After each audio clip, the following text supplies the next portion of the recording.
जय जय जय जय शाश्वतम् आदिनाद ब्रह्म ओंकार शाश्वतम्। यह संसार विचित्रताओं से भरा है जिन्हें देखकर आश्चर्य होता है। इन विविध रंग बिरंगी और आश्चर्य से भरी हुई दुनिया में एक वस्तु है जो और भी हैरानी में डाल देती है। वह है स्वप्न, जिसमें चित्र विचित्र दृश्य दिखते हैं। हम कभी अपने को, कभी मित्रों तथा कभी सगे संबंधियों और जाने अनजाने लोगों को नाना प्रकार के कृत्य करते हुए देखते हैं। मजेदार बात तो यह है कि ये स्वप्न कई बार निरर्थक और बेकार कल्पनाओं तथा बेतुकी उलझनों से भरे होते हैं। कई बार ये स्वप्न भयानक, कष्टकारी और दुखद भी होते हैं। कई बार ये भविष्य की झलक दिखाने वाले सच भी होते हैं। प्रश्न ये उठता है कि व्यक्ति का शरीर सोता रहता है, इंद्रियां निष्क्रिय रहती हैं। नींद में सोए हुए आदमी को अपने आसपास का कुछ पता नहीं रहता। एक तरह से वो सोते हुए दूसरी दुनिया में चला जाता है। प्रश्न ये उठता है कि स्वप्न कौन देखता है? ये स्वप्न क्यों आते हैं? ये केवल कोरी कल्पना मात्र होते हैं या सच्चाई भी होती है? मनोवैज्ञानिक सिगमंड फ्राइड ने हजारों स्वप्नों का गहन अध्ययन कर उनका विश्लेषण करके पुस्तक लिखी, स्वप्नों की व्याख्या। उनका मानना था कि दबी हुई इच्छाएं ही स्वप्नों के रूप में प्रकट होती हैं। आदमी जिस जिस काम को प्रत्यक्ष रूप में नहीं कर पाता और उसका चिंतन करता रहता है, वही चिंतन स्वप्न के रूप में साकार रूप लेते हैं। इस संबंध में निसंदेह फ्राइड के तर्क उचित हैं। हमारे अधिकांश हल्के स्वप्न सचमुच शरीर की गड़बड़ी, मन की दबी हुई इच्छाओं के द्योतक होते हैं।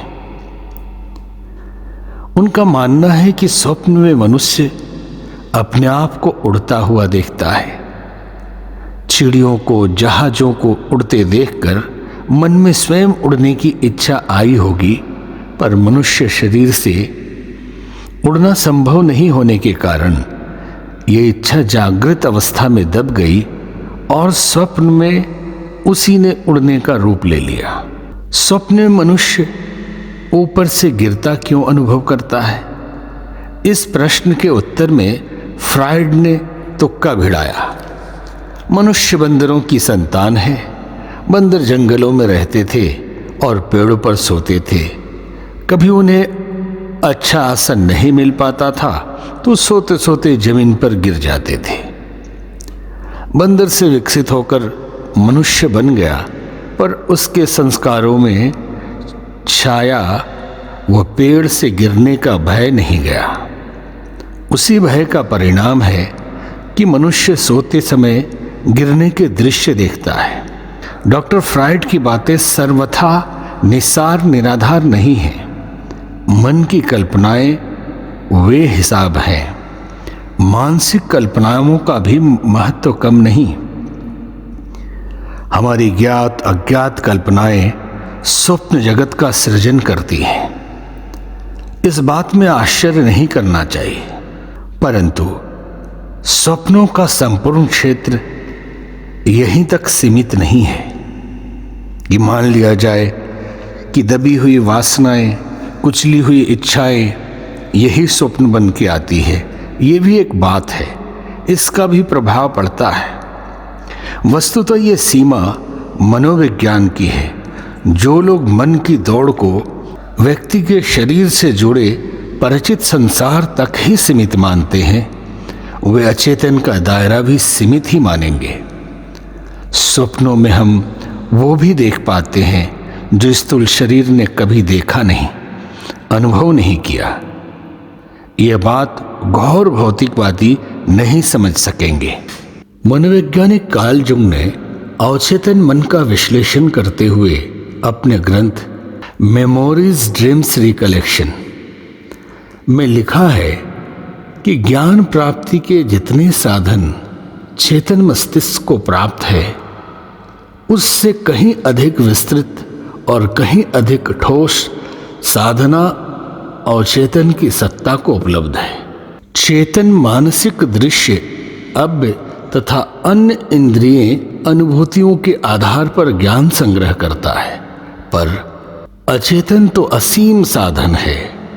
वो ब्रह्मांड व्यापी शाश्वत चेतना के साथ संबद्ध होने के कारण अंतरिक्ष में प्रवाहित होते रहने वाले ऐसे संकेत कंपनों को पकड़ सकता है जिनमें विभिन्न स्तर की असीम जानकारियां भरी पड़ी हैं। हैकनर, अमाल्स, रॉबर्ट जैसे विद्वानों का कथन है कि स्वप्न मनुष्य के भौतिक जीवन की प्रतिछाया और प्रतिक्रिया मात्र है। परंतु यदि विद्वान ऐसा नहीं मानते, फिक्ते का मानना है कि सपने मानवीय मन की भौतिक परतों को सांकेतिक भाषा में उभार कर लाते हैं। उनके आधार पर यह माना जाता है कि स्वप्नदर्शी को शारीरिक और मानसिक चेतना की किस अवस्था से गुजरना पड़ रहा है। मनोवैज्ञानिक एस्ट्रेपेल का कथन है कि सपने जागृत जीवन से आगे की प्रसुप्त भूमिका का रहस्योद्घाटन करते हैं। मनोवैज्ञानिक वर्ल्डेक कहते हैं कि सपनों को दैनिक जीवन की छाया मात्र कहकर उनका उपहास नहीं किया जाना चाहिए। उनमें बहुत ही उपयोगी सूचनाएं भी सन्निहित रहती हैं। स्वप्नों को सामान्य तौर पर 3 वर्गों में बांट कर रख सकते हैं। पहले स्वप्न शारीरिक दशाओं से प्रभावित स्वप्न, दूसरे है मानसिक स्थिति के प्रतिक्रिया स्वरूप स्वप्न, और तीसरा हो सकता है आध्यात्मिक अथवा भविष्य के सूचक स्वप्न। प्रथम श्रेणी के स्वप्नों में हम उन्हें रख सकते हैं जिनमें शरीर पर वातावरण का प्रभाव अथवा स्वास्थ्य संबंधी गड़बड़ी होने पर, जैसे अपच, पेट की गड़बड़ी, ठंडी और गर्मी का प्रभाव, भूख और प्यास का प्रभाव, विशेष वस्तु का स्पर्श, सोते समय का वातावरण। प्यासा आदमी स्वप्न में जलाशय की तलाश में फिरता है और सोच की इच्छा होने पर सोच जाने के लिए स्थान ढूंढता है। वीर्य में गर्मी बढ़ जाने से काम सेवन और स्वप्न दोष की घटना घटित होती है। ये शारीरिक स्थिति से प्रभावित स्वप्न के कुछ प्रतीकात्मक रूप हैं। 2 महिलाओं के सोते समय एक प्रयोग के अधीन पैर के पास गर्म मोमबत्ती ले जाई गई। एक ने स्वप्न में देखा कि वो तपते रेगिस्तान में अचानक आ गई है। दूसरे ने देखा उसका पैर झुलस रहा है। एक अन्य प्रयोग में कई व्यक्तियों की हथेलियों को रुई से सहलाया गया। फलस्वरूप स्वप्न में किसी ने देखा कि वो अपनी प्रेमिका का शरीर सहला रहा है, तो दूसरे ने देखा कि वो मालिश करवा रहा है। तीसरे ने देखा कि वो स्केटिंग कर रहा है और बर्फ पर फिसल रहा है। चौथे ने देखा कि उसके शरीर को एक झबरी बिल्ली अपने देह से रगड़ रही है। एक अन्य प्रयोग में एक ही व्यक्ति के हाथ में 2 बार अंतराल से मोमबत्ती रखने पर पहली बार हॉकी से खेलने का और दूसरी बार मुगदड़ घुमाने का स्वप्न देखा।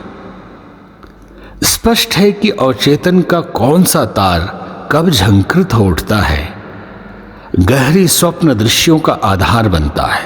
स्वप्न स्थिति में भी व्यक्तिगत और बाह्य जगत के संपर्क बने रहते हैं। चित्त में उठने वाली विभिन्न तरंगे, मन मस्तिष्क पर पड़ने वाले विभिन्न दबाव, वासनाओं और इच्छाओं से उत्पन्न स्वप्न दृश्य द्वितीय श्रेणी में हम रख सकते हैं। आदमी जो चिंतन मनन करता रहता है, जिस भावों और जिन विचारों से प्रभावित होता है, उनका प्रभाव मन पर बहुत गहराई से पड़ता है। वे भी स्वप्नों का रूप लेकर दिखते हैं। स्वप्न शास्त्री कार्ल सेर्नल का कथन है कि शरीर या मन का प्रत्येक विक्षोभ एक विशिष्ट स्वप्न उत्पन्न करता है। स्वप्न तथ्यों पर ही आधारित होते हैं, पर वे तथ्यों की सीमा में बंधे नहीं होते। उनमें कल्पना की उड़ान भी भरपूर होती है। स्वप्नों का आमतौर पर इतना ही आधार रहता है कि वे मनुष्य की प्रकृति और प्रवृत्ति के अनुरूप उसी दिशा में चलते हैं। स्वप्नों का स्तर देखकर यह अनुमान लगाया जा सकता है कि व्यक्ति के मन पर किन विचारों ने आकांक्षा अथवा घृणा के रूप में आधिपत्य जमाया हुआ है। वह क्या चाहता है, उसको किन किन वस्तुओं अथवा लोगों से लगाव है, और वह किससे डरता है, किससे भयभीत होता है। सपने आमतौर पर इसी के इर्द गिर्द आते हैं। अनुभवी चिकित्सकों का यह कहना है कि सर्दी, बुखार, नज़ला, जुकाम, फोड़े फुंसी और शारीरिक विक्षोभ विकारों की सूचना 1-2 रात पूर्व ही रोगी को सपने द्वारा मिल जाती है। तपेदिक कैंसर जैसे जटिल रोगों के आगमन का पूर्व संकेत 2-3 माह पूर्व ही स्वप्नों द्वारा मिल जाता है। पर सामान्यतः रोगी या तो इन प्रतीकों संकेतों को समझ नहीं पाते अथवा इन्हें भूल जाते हैं। आध्यात्मिक स्वप्न उन्हें कहा जाता है जो अतीन्द्रिय अनुभूतियों से संबंधित हों अथवा भविष्य में घटने वाली घटनाओं की झलक लिए हुए हो। इस स्वप्न के अंतर्गत कई लोगों को अदृश्य जगत की दिव्य झलकियां तथा ज्ञान की अनुभूति होती है। योग निद्रा इन्हीं संभावनाओं की उपलब्धि का एक मार्ग है। डैनियल वेयर नाम के रूसी लेखक की कृति द कैकेट ऑफ हेवनली ट्रांजेस में उन्होंने एक तिब्बती लामा का वर्णन किया है जो लोगों को योग निद्रा में सुलाकर उन्हें मनचाहे स्वप्न दिखलाता था। भगवान महावीर के जन्म से पूर्व रानी त्रिशला ने 14 मार्मिक स्वप्न देखे थे। प्रथम में हाथी, द्वितीय में बैल, तृतीय में सिंह, चतुर्थ में लक्ष्मी, पंचम में सुवासित पुष्पों की माला, षष्ठम में पूर्ण चंद्र और सप्तम में सूर्य भगवान का दर्शन किया। अष्टम में जल भरे कलश, नवम में नीले स्वच्छ जल वाला सरोवर और दसम में लहराता सागर। एकादश में सिंहासन, द्वादश में देव विमान और त्रयोदश में रत्न राशि और 14वें में उन्होंने तेजस्वी अग्नि देखी। स्वप्न का फलितार्थ मर्मज्ञों ने इस प्रकार किया। हाथी सहायक साथी, धैर्य, मर्यादा और बड़प्पन का प्रतीक है। उसके पेट प्रविष्ट होने का तात्पर्य प्रलंब बाहु पुत्र जन्म का द्योतक है। वो महान धर्मात्मा, अनंत शक्ति का स्वामी, मोक्ष प्राप्त करने वाला, यशस्वी, अनासक्त, ज्ञानी, सुख शांति का उपदेश, महान गुणों वाला, शांत और गंभीर, त्रिकालज्ञ, देवात्मा और महान होगा। भगवान महावीर का जीवन इस स्वप्न का पर्याय था, इसमें संदेह नहीं। कुछ दिव्य स्वप्न ऐसे भी होते हैं जो भावी घटना का स्पष्ट संकेत देते हैं।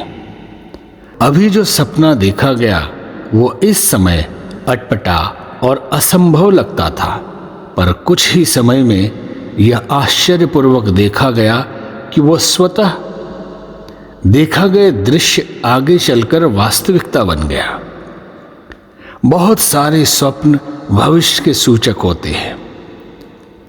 शेक्सपियर ने जूलियस सीजर नाटक में सम्राट सीजर के स्वप्न को यथावत चित्रित किया है। सीजर की पत्नी कार्नोलिया को अपने पति की हत्या का पूर्वाभास स्वप्न हो गया था,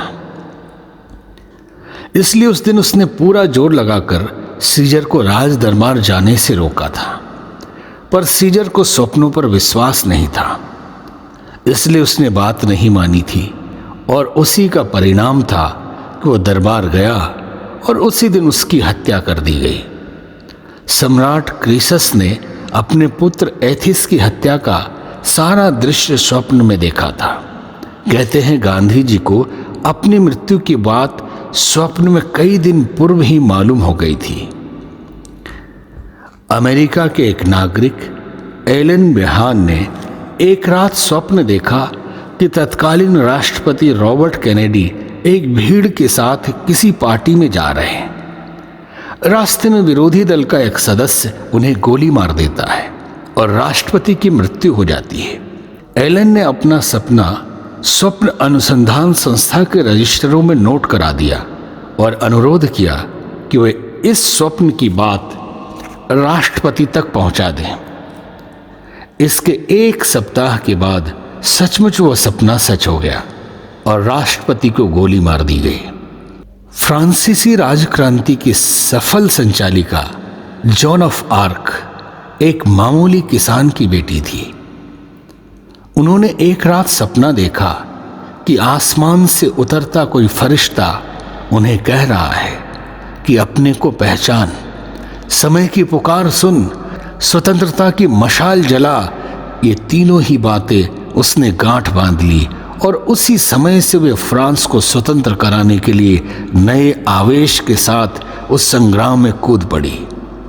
एक दिन अमेरिकी राष्ट्रपति अब्राहम लिंकन ने अपने जीवनी लेखक को फोन किया, वार्ड लेवन को बुलाया और आते ही उनसे पूछा, क्या आपको सपनों की सच्चाई पर विश्वास है? और यदि नहीं तो आइए और सुनिए। मैंने आज एक विचित्र स्वप्न देखा है। मुझे न जाने क्यों इस पर विश्वास हो गया है कि यह स्वप्न न होकर किसी देव शक्ति का दिया हुआ सत्य संदेश है। इसके बाद राष्ट्रपति ने उस रात को वह ऐतिहासिक स्वप्न सुनाने लगे। राष्ट्रपति कहने लगे, मैं व्हाइट हाउस के प्रत्येक कक्ष में घूमा, पर मुझे जब कमरे खाली और सूनेपन से घिरे दिखाई दिए, तभी पूर्व भाग में कुछ लोगों के रोने की ध्वनि सुनाई दी। मैं उधर पहुंचा तो देखा कि बहुत से लोग एक शव को घेरे रो रहे हैं।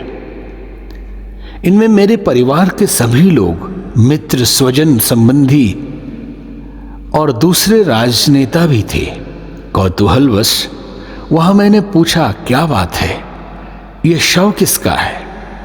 एक व्यक्ति ने मुझे कहा, राष्ट्रपति की हत्या कर दी गई है, यह शव उन्हीं का है। फिर मेरी नींद खुल गई। वार्ड लेमन ने घटना शॉर्ट हैंड में नोट कर ली, पर राष्ट्रपति के इस अंधविश्वास जैसे प्रसंग पर वे हंसे बिना नहीं रहे। इतिहास प्रसिद्ध घटना है कि स्वप्न के 3-4 दिन पश्चात ही लिंकन की ठीक उसी परिस्थिति में हत्या कर दी गई जैसा उन्होंने स्वप्न में देखा था। ऐतिहासिक महापुरुषों के जीवन के इन प्रसंगों को देखकर ही विजडम ऑफ ओवर कल्फक पुस्तक में पॉल ब्रंटन ने लिखा है कि विज्ञान और बुद्धिवादी लोग भले ही इसे रूढ़िवादी या केवल मानसिक कल्पना कहें, पर स्वप्न जीवन के कई गंभीर अध्याय हैं। इनके विश्लेषण द्वारा आत्मा के गहन रहस्यों तक पहुंचने में बड़ी मदद मिल सकती है।